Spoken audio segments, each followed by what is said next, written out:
1장 46절부터 56절 같이 봉독하십니다. 마리아가 이르되 내 영혼이 주를 찬양하며 내 마음이 하나님 내 구주를 기뻐하였음은 그의 여종의 비천함을 돌보셨음이라. 보라 이제후로는 만세의 날을 복이 있다 일컬으리로다. 능하신 이가 큰 일을 내게 행하셨으니 그 이름이 거룩하시며 궁휼하심이 두려워하는 자에게 대대로 이르는도다.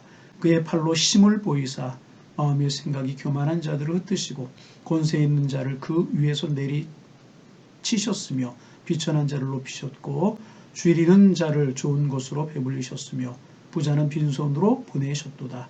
그 종 이스라엘을 도우사 궁일이 여기시고 기억하시되 우리 조상이 말씀하신 것과 같이 아브라함과 그 자손에게 영원히 하시리로다 하니라. 마리아가 석 달쯤 함께 있다가 집으로 돌아가니라. 아멘. 우리가 수요 예배 시간마다 이제 누가복음을 2021년 들면서 누가복음을 묵상하고 있습니다. 오늘 일곱 번째 시간인가요? 일곱 번째 시간인데 이제 마리아가 천사 수태고지를 들어요. 내가 성령으로 잉태할 것이다. 수태고지를 들어요. 그리고 수태고지를 듣고 잉태할 것이다. 그리고 아들을 낳을 것이다. 이런 수태고지를 듣고 엘리사벳을 찾아갑니다. 그때 엘리사벳은 마리아가 잉태하였다는 사실을 몰라서 자기에게 성령이 아들을 낳을 것이라고 하는 수태고지를 해주었지만 마리아가 수태고지를 듣고 잉태했다는 사실을 몰랐습니다. 그런데 성령이 감동을 하셨어요. 성령이 감동을 하셔서 엘리사벳은 마리아가 들어오는 순간에 척 보면서 마리아가 수태했다는 사실을 알게 되었고 태중의 아이가 뛰노는구나. 내가 복되도다. 태중의 아이도 복이 있도다. 라고 말하면서 마리아를 향하여 내 주의 어머니라고 참 놀랄만한 이야기를 합니다. 엘리사벳이 마리아를 향하여 내 주의 어머니라고 했다는 이야기는 뭐예요? 복중에 있는 아이가 내 주가 될 것이다. 그리고 마리아가 내 주의 어머니가 될 것이다. 그렇게 이야기하는 것입니다. 어떻게 이런 일이 있을 수 있는가? 서로 만난 적도 없고 들은 이야기가 없어요. 소문 들은 것도 없어요. 그런데 엘리사벳, 마리아가 잉태했다는 사실을 알고 그것도 주님께서 잉태하셨다는 사실, 아이가 내 주가 될 것이고 내 주의 어머니가 될 것이라고 하는 사실을 어떻게 알고 이런 일을 하는 것이겠습니까? 여러분, 이것을 가리켜 성령의 교통하심, 성령의 감동이시라고 이야기하는 것입니다. 하나님은 한 분이시고 성령님이 한 분이시기에 성령 안에서 감동이 일어나고 성령의 교통하심이 일어나자 이런 일이 있게 된 것입니다. 우리가 이제 지난 시간에 여기까지 우리가 말씀을 나누었습니다. 그래서 여러분, 우리 교회 성도님들도요, 성령 안에서 한 교통을 나누시고 그리스도의 사랑을 이루시고 좋은 동역자들이 되셔서 축복된 삶, 영적인 나눔이 있는 복 있는 삶을 살아가시길 바랍니다. 오늘은 그 다음 부분인 46절부터 우리가 나누게 될 것인데 이 46절부터 56절까지는 대단히 유명한 말씀입니다. 마리아의 참미라고, 마리아의 찬송이라고 부르기도 하는데 마니피캇 그렇게 부르기도 하고 마그나 피카타라고도 부르는 마리아의 찬송입니다. 꽤 유명합니다. 그래서 이 마리아의 찬송을 가지고 많은 곡을 붙여가지고 수많은 곡이 나왔습니다. 아마 수십 곡은 되지 않을까. 왜 그렇게 많은 찬송을 지었을까요? 그렇게 그만큼 은혜가 된다. 그런 말씀입니다. 그래서 우리가 구체적으로 이 마리아의 참여를 나누겠습니다만 내용이 참 아름답고 은혜롭습니다. 마리아가 진정으로 하나님을 찬양한, 하나님 앞에 감사하는 그런 내용이 담겨져 있어요. 참 귀한 찬송이기에 이 마리아의 찬미를 가지고 많은 곡들이 지어지고 찬송이 불러지고 그렇게 되게 되는 것입니다. 그래서 여러분, 찬양은요, 얼마나 곡 선율이 아름다우냐 이것도 중요하지만 그것보다 훨씬 중요한 것은요, 찬양하는 사람의 마음이 중요한 것입니다. 찬양은 누구에게 하는 거예요? 하나님께 하는 거예요. 그러기에 하나님을 얼마나 사랑하고 얼마나 우리 하나님을 사랑하는 뜨거운 마음으로 하나님을 찬송하고 찬미하느냐 하는 것이 중요한 것입니다. 그래서 여러분, 최선을 다해서 잘 준비해서 잘 화음 맞고 좋은 찬양도 중요하지만 그것보다 훨씬 더 중요한 것은 우리가 주님을 사랑하는 마음, 정말 주님을 뜨겁게 사랑하는 그 마음을 가지고 하나님 앞에 찬송하는 것이 가장 중요하다는 것입니다. 그래서 여러분, 예배 순서에는 기도도 있고 말씀도 있고 헌금도 있고 여러 가지 순서들이 있어요. 찬양도 있잖아요. 여러분, 찬양할 때마다 여러분 정말 주님을 뜨겁게 사랑하여서 그 주님께 드리는 그 마음을 가지고 찬양 우리가 하는 거예요. 그러면 그 찬양이 정말 은혜가 되게 되는 것입니다. 저 수많은 예배 드리고 많은 찬양 드리고 그러잖아요. 근데 잊지 못할 기억에 남는 그런 예배, 그런 찬양이 한 번 있었어요. 한 25년 좀 넘었던 일인 것 같아요. 제가 소록도에 가서 예배를 드린 적이 있었어요. 소록도가 어떤 곳입니까? 여러분 아는 것처럼 나병을 앓았던 분들이 계시는 생활하는 그런 곳이잖아요. 지금 가면 그분들이 연세가 많아지셔서 다 돌아가시고 몇 분 안 남으셨어요. 그 당시에는 이제 병을 앓고 물론 낫죠. 약을 먹어서 나았는데 그 병을 앓았던 흔적이 이제 있는 분들, 그래서 코도 조금 이상하고 입도 좀 이상하고 또 손가락도 없고 그런 분들이 모여서 수십 명 모여서 함께 예배를 드렸던 적이 있었습니다. 그런데 그분들이 예배를 드리는 모습을 보고요, 깜짝 놀랐어요. 정말 손가락이 없는 그 손으로 열심히 박수를 치면서 찬송을 하는데 얼마나 진지하게 찬송하는지. 입이 좀 이렇게 작아지고 싶고 그런 분들이 계셔요. 그 입술을 가지고 얼마나 하나님을 열심히 노래하는지. 두 손을 들고 하늘을 향해서 하나님을 찬송하는데 우리같이 온전한 손이겠습니까? 병든 손. 그렇다 나은 손이지만 그 손을 가지고 찬양하는데 얼마나 간절하게 찬송을 부르고 얼마나 열심히 찬송을 부르는지 부끄러웠어요. 건강한 제가 부끄러운 적이 있었습니다. 야, 이것이 찬양이구나. 이것이 경배구나. 그런 생각을 하면서 은혜 받고 돌아온 적이 있었습니다. 오늘 마리아의 찬미가 인류에게 주신 하나님의 은혜로운 선물이고 위대한 복이지만 이것을 읽는 우리에게 감격이 없다면 우리에게 축복이 될 수는 없는 것입니다. 음악이 될 수는 있을 거예요. 하나의 찬송과 가사는 될 수 있지만 축복이 아닐 것입니다. 그래서 여러분, 이 마리아의 찬송을 우리가 공부하는 동안에 우리의 마음속에 하나님을 찬미하는 마음이 넘쳐나기를 소망합니다. 그 주님을 내가 진정으로 찬양합니다. 그 마음이 우리 속에 일어나고 나도 예배 시간마다 찬송 시간마다 마리아와 같은 찬송이 되기를 원합니다. 그런 우리 고백이 우리에게 있어지기를 소망합니다. 그래서 이제 엘리사벳이 마리아를 찾아와서 복중에 내 아이가 뛰노는구나. 아이와 그 잉태한 여인이 복이 있도다. 이렇게 말하고 있어요. 그러면서 이제 마리아를 축복하고 있는데 45절에 보면 엘리사벳이 뭐라고 마리아를 축복하냐 하면 주께서 하신 말씀이 반드시 이루어지리라고 믿는 그 여자에게 복이 있도다. 여러분, 처녀가 잉태하는 거 쉬운 일 아니잖아요.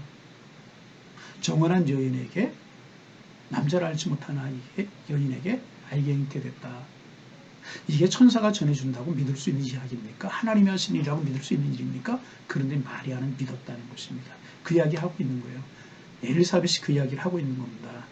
그 어려운 일 믿음으로 믿는 그 여인이 복이 있도다. 마리아 내가 복이 있도다. 이런 이야기 아니겠습니까? 여러분, 하나님이 아시면 불가능한 일이 없죠. 내 작은 죄로 생각하고 내 작은 판단으로 하니까 불가능한 것도 있고 안 되는 것도 있고 그렇게 보이는 거지만 하나님이 하시면 못하실 일이 어디에 있겠습니까? 마리아 이거 믿기 어려운 일이었었어요. 더군다나 그것이 자기에게 이루어진다는 사실, 여러분 우리가 종종 그러잖아요. 그게 남의 일이라고 하면 쉽게 생각하고 쉽게 믿을 수 있지만 그것이 나에게 이루어질 때 믿지 못할 때가 참 많이 있잖아요. 남자를 알지 못하는 자기가 잉태할 거, 아이를 낳을 거래 어떻게 믿을 수 있어요? 그러나 마리아는 믿었다는 거죠. 그래서 그것을 믿는 여인이 마리아가 복이 있도다. 엘리사벳이 마리아를 향하여 이렇게 이야기하는 것입니다.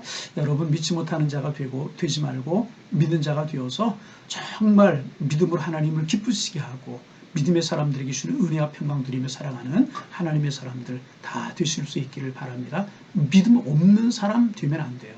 믿는 사람이 되어야 되는 것입니다. 그래서 요한복음 11장에 보면 내가 믿으면 하나님의 영광을 볼 것이다 그랬잖아요. 믿으면 하나님의 영광을 볼 것이라고 말씀하셨어요. 믿으면 하나님의 섭리, 믿으면 하나님이 하시는 일, 믿으면 하나님의 놀라운 축복을 하나님께서 우리에게 보여주신다는 것입니다. 여러분, 믿음으로 하나님의 축복을 보고 하나님의 선한 뜻을 보고 하나님의 은혜 가운데 구하시는 우리 양인의 성도님들이 다 되실 수 있기를 주님의 이름으로 축복합니다. 엘리사벳의 이제 말을 들은 마리아의 마음속에 기쁨이 생긴 것입니다. 주께서 하신 말씀이 반드시 이루어지리라고 믿는 그 여자에게 복이 있도다.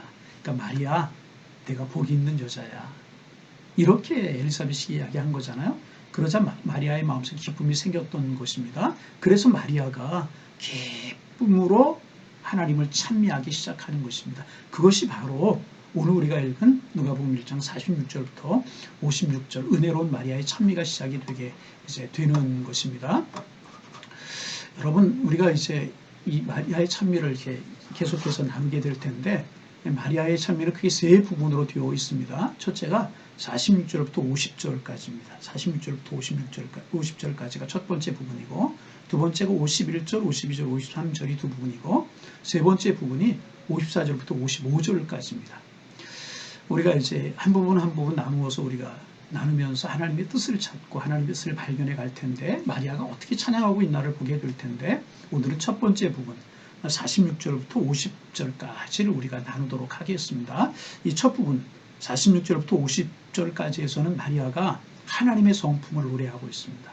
하나님은 이런 분이십니다. 하나님이 이런 주님이십니다라고 노래하고 있는 그런 부분인데, 그렇게 하나님이 이런 분이십니다라고 노래하기 전에 먼저 마리아는요, 자기 고백을 하고 있습니다. 자기 고백을 어떻게 하는가, 우리 46절부터 48절 같이 한번 읽어보시겠습니다. 가정에 소리 내어서 한번 같이 읽어보면 더 은혜가 될 것 같아요. 46절부터 46절. 마리아가 이르되 내 영혼이 주를 찬양하며 내 마음이 하나님 내 구주를 기뻐하였음은 그의 여종의 비천함을 돌보셨음이라. 보라, 이제후로는 만세의 날을 복이 있다 일컬이로다. 능하신 이가 크신 일을 행하셨으니 그 이름이 거룩하시며 긍휼하심이 두려워하는 자에게 대대로 이르는도다. 제가 50절까지 읽었는데요, 48절까지 보시면 되겠어요.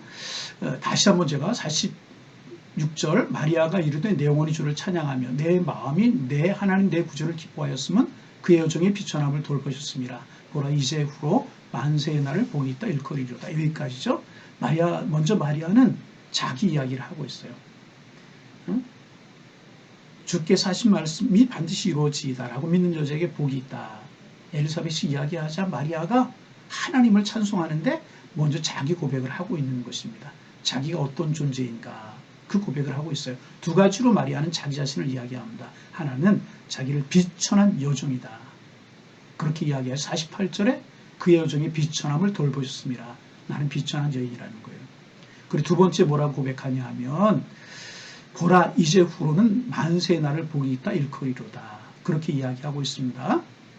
여러분, 이 두 말씀 가만히 생각해 보세요. 자기를 비천한 여종이라고 이야기하고, 이제후로는 만세의 복이 있다 일컬이로다. 만세의 복이 있는 여인이 될 것이라는 것입니다. 여러분, 그렇습니다.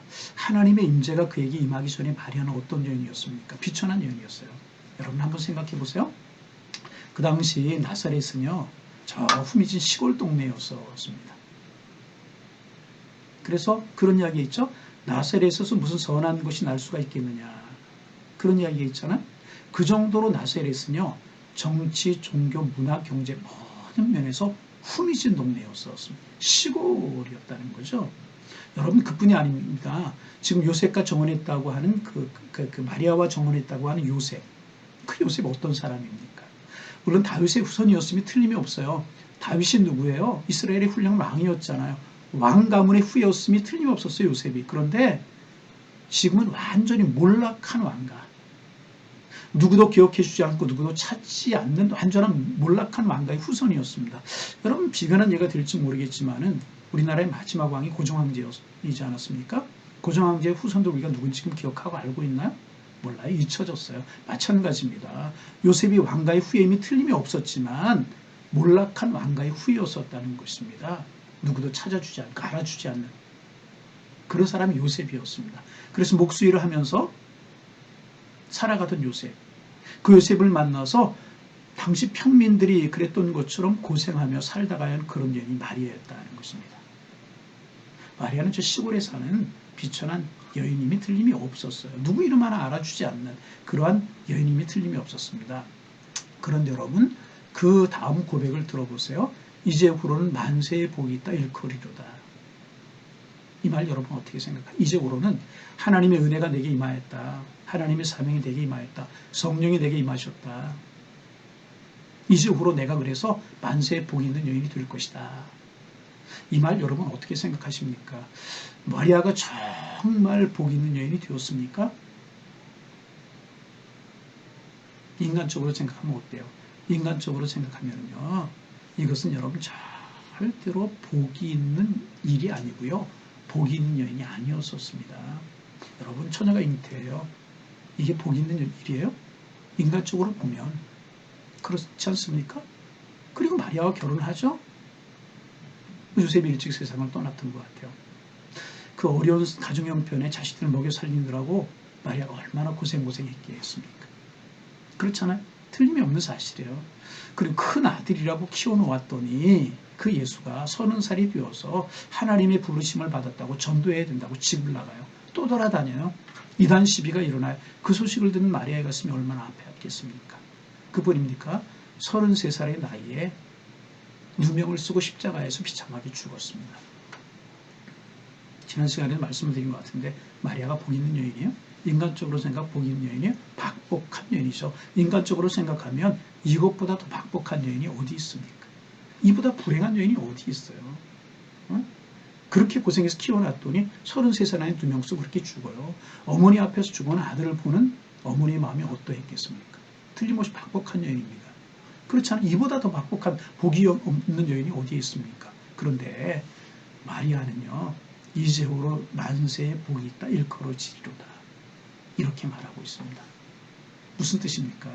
무슨 뜻입니까? 인간적으로 보면 박복한 여인이 틀림이 없지만 영적으로 보면 하나님의 차원에서 보면 하나님의 나라에서 보면 마리아는 틀림없이 복을 받은 여인이라 하는 것입니다. 이야기해 볼까요?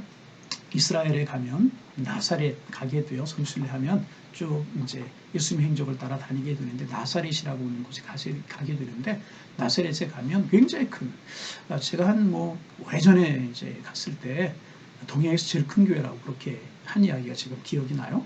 가이드가 한 이야기가 예수님 수태고지 교회라는 교회가 있어요. 천사 가브리엘이 마리아에게 예수님을 잉태할 것을 알려준 장소라고 해서 그것을 기념해서 기념교회를 세운 그런 교회입니다. 도움을 해가지고 크게 이렇게 이제 해놨어요.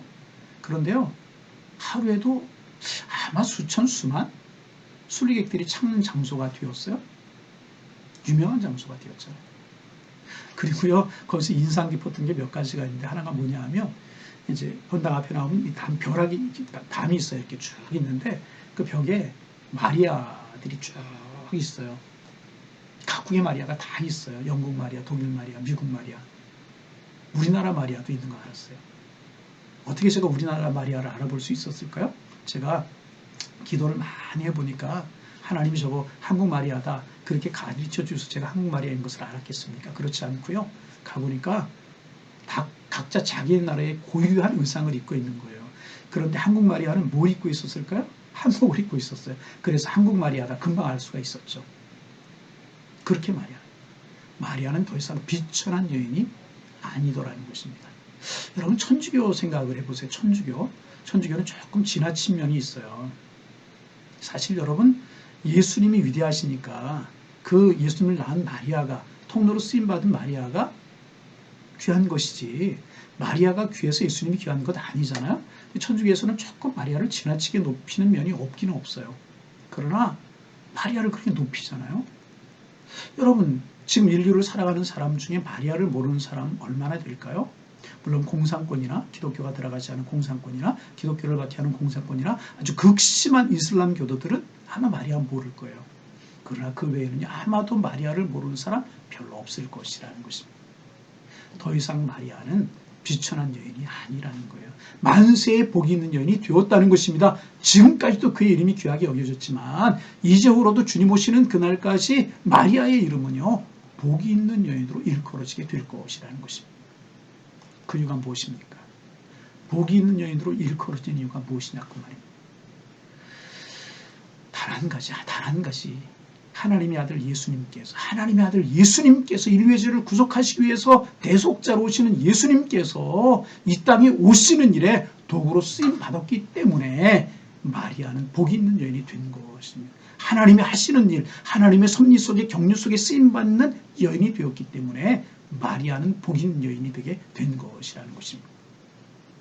그러기에 마리아는 비천한 여인이 아니라 그의 고백처럼 만세에 복이 있는 여인이 되게 된 것이라는 것입니다.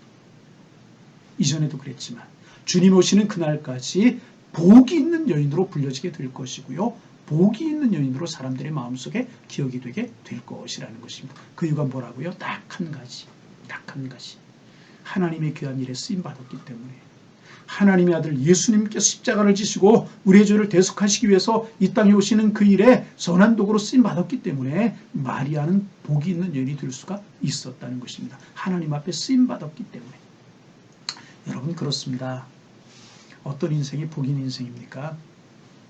하나님께 쓰임 받는 인생입니다. 하나님께 쓰임 받는 인생이 복이 있는 인생인 것입니다. 반대로 생각하면 어떤 인생이 불행한 인생이에요? 쓰임받지 못하는 인생, 버려진 인생, 불행한 것이라. 여러분 누구나 다 인생을 살아가지 않습니까? 한 번은 살아가요. 그래서 일생이라고 이야기하지 않습니까? 그런데 지금 우리 인생의 평가는 지금 결정되는 것이 아니라 우리가 우리 인생을 다 살고 난 후에 그때 평가가 되게 될 것입니다. 주님 앞에 섰을 때 우리 인생에 관한 평가가, 우리 인생을 산 평가가 평가되게 되는 것입니다. 여러분 그때 하나님 앞에 어떤 평가를 여러분 받으실 것 같습니까? 하나님 앞에 어떤 평가 받으실 것 같아요? 참 잘 살았다. 하나님 앞에도 참 잘 살았다. 교회 앞에서나 맡은 직분 가지고 참 열심히 살았구나. 귀하구나. 사람 앞에 참 잘 살았구나. 귀하다. 귀한 인생이다. 그런 평가가 여러분 내려질 것 같습니까? 아니면 살기는 살았지만 뭐 변변한 것 없네. 밥만 축냈네. 그런 인생 혹시 아니십니까? 밥만 축내는 인생. 그런가 하면 불행하게도 그 사람 차라리 없었으면 좋을 뻔했을 텐데 그 사람 만난 것이 내 인생이 불행이야. 그 사람과 함께했던 시간이 나에게는 아주 기억에서 지워버리고 싶은 그런 일들이었어. 여러분 혹시 그렇게 된다면 어떻게 되겠습니까? 그 사람 가는 곳마다 분란만 일으키고 만나기만 하면 원망하고 만나는 사람들마다 손에 끼치고 정말 그 사람과 함께하는 건 다 지겨웠어. 여러분 그런 평가 혹시 내려질 것 같지는 아니하십니까? 틀림없이 우리에 대한 평가가 있게 될 것이에요. 그런데 여러분 그것보다 더 중요한 것이 있어요. 그것은 하나님의 평가라는 것입니다. 하나님이 여러분을 어떻게 평가하실 것 같습니까? 복 있는 사람이야. 내 사랑하는 내 종이야. 내가 보장해. 저 사람 틀림이 없어. 김집사, 이집사, 이권사, 박권사 틀림이 없어. 내가 보장해. 내 사람이야. 내가 저를 위해서 하늘에 큰 상급을 기다리고 있어. 이런 평가가 내려질 수 있기를 주님의 이름으로 축원합니다. 하나님 앞에 섰어요. 나 저 사람 몰라. 나 저 사람 몰라. 주님이 그러신다면 어떻게 하겠어? 내가 알기는 아는데 별로 저 사람에게 할 말이 없구나. 내가 줄 상급도 없구나. 이렇다면 얼마나 불행이겠습니까? 여러분 복 있는 사람이야. 내 종이야. 내가 보장해. 내 사람이야. 내가 상급을 준비하고 기다리고 있었어. 여러분 하나님 앞에 설 때 그런 평가 내려지실 수 있기를 축원합니다. 그러기 위해서 어떻게 되는 거예요? 다른 것 없어요. 하나님 앞에 귀하게 쓰여지기만 하면 되는 것입니다. 하나님 앞에 귀하게 쓰여지기만 하면 하나님 그런 평가 우리에게 하실 것이라는 것입니다. 마리아가 뭐 물질로 많이 드렸겠어요? 무엇으로 많이 했겠어요? 하나님이 세상에 오시는, 하나님의 아들이 세상에 오시는 그 일, 순종함으로 받아들이고 그 일에 쓰여졌을 때 정말 만세에, 그것도 만세에 복 있는 여인이라고 일컬어질 수가 있게 되었다는 것입니다. 크고 작은 것, 많이 있고 적게 크고 그거 그렇게 중요한 것 아니라는 것입니다. 내가 지금 내 있는 자리에서 하나님 앞에 얼마나 귀하게 쓰임받고 있느냐 하는 것이 중요하고 하는 것이 귀한 것이라는 것입니다. 마리아는 지금 그 사실을 믿음으로 고백하고 있는 것입니다. 여러분 여기에 오해가 있으시면 안 됩니다. 꼭 마리아처럼 그렇게 쓰임받아야 된다. 동정녀로 잉태하십시오. 아이를 하나씩 성령으로 잉태하십시오. 그런 말씀 드리는 거 아닌 것입니다. 오해하지 마세요. 조금 더 쉽게 이야기하면 다 목사가 되고 다 선교사가 되고 그렇게 해야 된다는 이야기 아닌 것입니다. 오해 없으시기를 바랍니다. 무슨 뜻인가? 내 있는 자리에서 하나님의 선한 도구로 쓰임받으면 되는 것입니다. 조금 더 구체적으로 말씀을 드릴까요? 직장생활 하십니까? 직장에서요. 예수님을 가슴에 품고 직장생활 하는 거예요. 마리아가 배에 예수님을 잉태하듯이 내가 직장생활에서 예수님을 잉태하고 사는 거예요. 가슴에 품고 사는 것입니다. 당당하게 신앙님을 이야기하고 믿음으로 열심히 직장생활하는 것입니다. 불의한 일, 그거 거부하면 나에게 손해가 있을 것 같을지라도 나는 예수 믿는 사람이기 때문에 당당하게 난 믿음으로 살아갑니다. 그런 불의한 일에 손을 댈 수가 없습니다. 나에게 손해난다고 할지라도 나는 예수 믿는 사람이기 때문에 내 가슴에 주님이 계시고 내 마음에 주님이 계시기 때문에 나는 그런 일을 할 수 없습니다. 당당하게 직장생활하는 것입니다. 사업을 하시면 사업장에 주님을 잉태하게 하는 것입니다. 마리아가 가슴에 배에 예수님 잉태했듯이 사업장에 주님을 주인으로 모시는 것입니다. 주님으로 모신다는 것이 무엇입니까? 주님의 영광을 위한 기업이 하게 해야 되는 것입니다. 기업의 목적이 하나님의 선한 사역, 선교 사역. 이 기업이 하나님의 기업이고 이 기업을 통해서 내가 하나님을 영화롭게 하겠습니다. 그런 믿음의 고백이 있어야 될 것이라는 것입니다. 그것이 주님의 일을 하는 것이고 주님을 잉태하게 되는 것이라는 것입니다. 여러분, 우리 그리스도인들만 이런 마음으로 주님을 내 속에 잉태했습니다. 나는 복 있는 사람입니다. 그러니 내가 바르게 사업하겠습니다. 바르게 직장생활하겠습니다. 그런 믿음으로 산다면 우리 사회가 어떻게 되겠습니까? 우리 사회가 복이 되지 않겠습니까? 여러분 꼭 좀 그렇게 하실 수 있기를 바랍니다. 그렇게 좀 하실 수 있어야 될 것이라. 우리 가정에 주님을 잉태하게 하는 거예요. 우리 가정에 주인이 보이지 않는 주님이시다.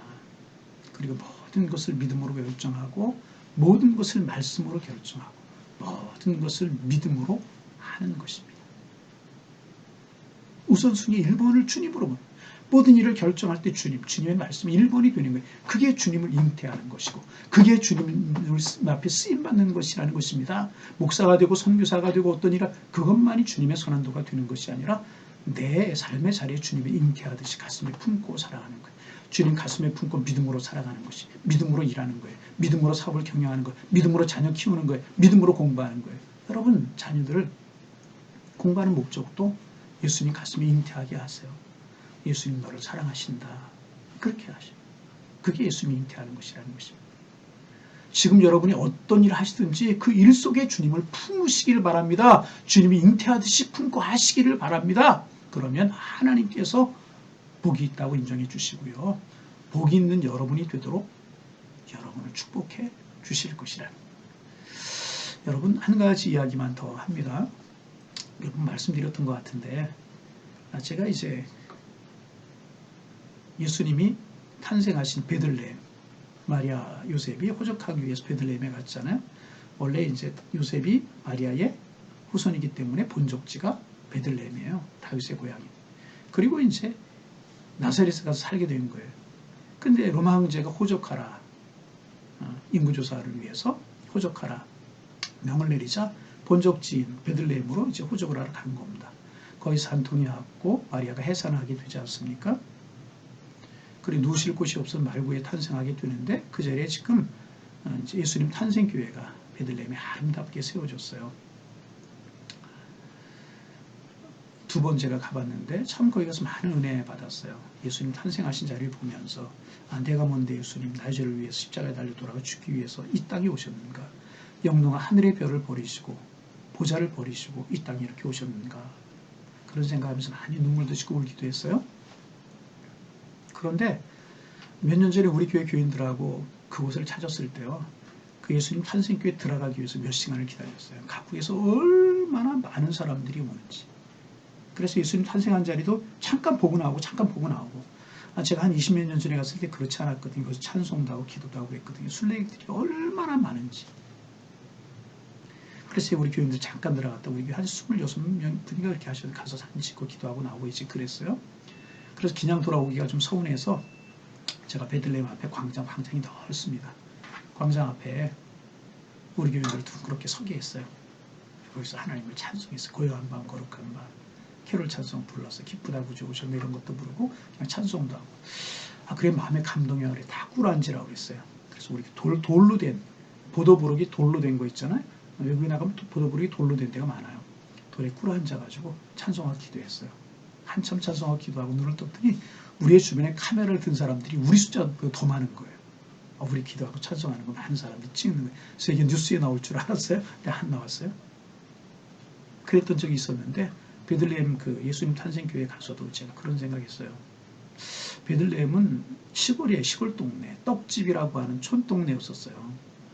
그런데 지금 세계에서 베들레헴 모르는 사람 있습니까? 그렇게 하루에도 수천 수만 명의 순례객들이 순례하러 와요. 왜 그래요? 단 한 가지 이유예요. 예수님이 거기에서 태어나셨기 때문에 그래요. 베들레헴은 더 이상 작은 고을이 아니었고요. 큰 마을이 되었고요. 모든 사람이 모르는 곳이 없는 유명한 동네가 되었다는 것입니다. 단 한 가지 이유. 주님이 이 땅에 오시는데 쓰임받는 도구였기 때문에. 누가 가장 존귀한 인생입니까? 누가 가장 귀한 인생입니까? 하나님 앞에 쓰임받는 사람이 가장 귀한 인생이라는 거예요. 그래서 여러분 이런 것 적은 이야기지만은 하나님의 교회에서 어떤 직분이 맡겨주실 때 아니라고 말하지 마세요. 적은 일이라도 내가 힘이 될 수 있으면 내 생명 다하는 그날까지 헌신하세요. 힘에 부쳐요. 시간이 없을 때가 있어요. 물론 그럴 때 있죠. 신앙인들이 그래서 바쁘죠. 가정일도 해야 되고 직장도 해야 되고 교회일도 해야 되고 바쁘분주해요. 그러나 그럴지라도 여러분 이 사실 기억하세요. 내가 주님을 위해 쓰여지고 주님의 일을 할 수 있다는 사실이 귀한 것이다. 나 같은 사람 주님이 쓰시는 것이 얼마나 귀한 것인가 그 믿음 가지세요. 그리고 기꺼이 그 일을 감당하세요. 그럼 하나님이 복 있는 사람, 복 있는 가정, 복 있는 사업장 될 수 있도록 하나님 축복하실 것입니다. 마리아 비천한 여인이었어요. 그러나 주님이 세상에 오신 이에 쓰임 받았을 때 복 있는 여인이 되었습니다. 여러분도 주님을 믿음으로 여러분의 가슴에 품고 주님 쓰시는 선한 도구가 되셔서 만세의 복이 있는 하나님의 사람들 다 되실 수 있기를 주님의 이름으로 축원합니다. 축원합니다. 기도하겠습니다. 하나님, 마리아가 비천한 여인이었지만은 주님이 세상에 오신 일에 쓰임 받았기에 만세의 복이 있는 여인이 되었고 우리도 그 마리아의 이름을 알고 모든 사람이 마리아의 이름을 알게 되었는데 하나님 우리도 믿음으로 하나님의 뜻을 받아들이는 순종의 삶을 살게 하시고 내가 생각할 때 어렵고 힘들지만 주님의 뜻이면 믿음으로 받아들이고 주님의 선한 일에 쓰임받는 저희들 되게 하셔서 하나님 우리도 복 있는 사람들 되게 하옵소서. 이제까지도 복이 되었사오매 지금도 복이 되게 하시고 하나님 이제후로도 복이 있는 사람으로 쓰임받을 수 있는 저희가 되게 하여 주옵소서. 내 가정에서 마리아가 주님을 잉태하듯이 주님 가슴에 품게 하시고 내 직장에서 우리 주님 가슴에 품게 하시고 내 사업장에서 자녀들 학업에서 예수님 마리아처럼 가슴에 품을 수 있도록 우리 주님 축복하여 주시어서 하나님 내 있는 가정에서 직장에서 일터에서 학업에서 주님 앞에 쓰임받게 하시고 그럴 때 우리 인생이 점점 더 복 있는 인생이 되게 하셔서 주님의 축복의 통로들, 축복의 도구가 다 될 수 있도록 축복하여 주옵소서. 우리 가정에 주님이 주인 되어 주시고 우리 교회가 예수님을 정말 품고 예수님 주인 되시고 예수님의 뜻대로 행하는 교회가 되게 하셔서 복 있는 교회, 만세의 복 있는 교회, 하나님 주님 오시는 그날까지 귀하고 아름답게 쓰임받는 저희 교회가 될 수 있도록 우리 주님께서 인도하여 주옵소서. 예수님의 이름으로 기도하옵나이다. 아멘.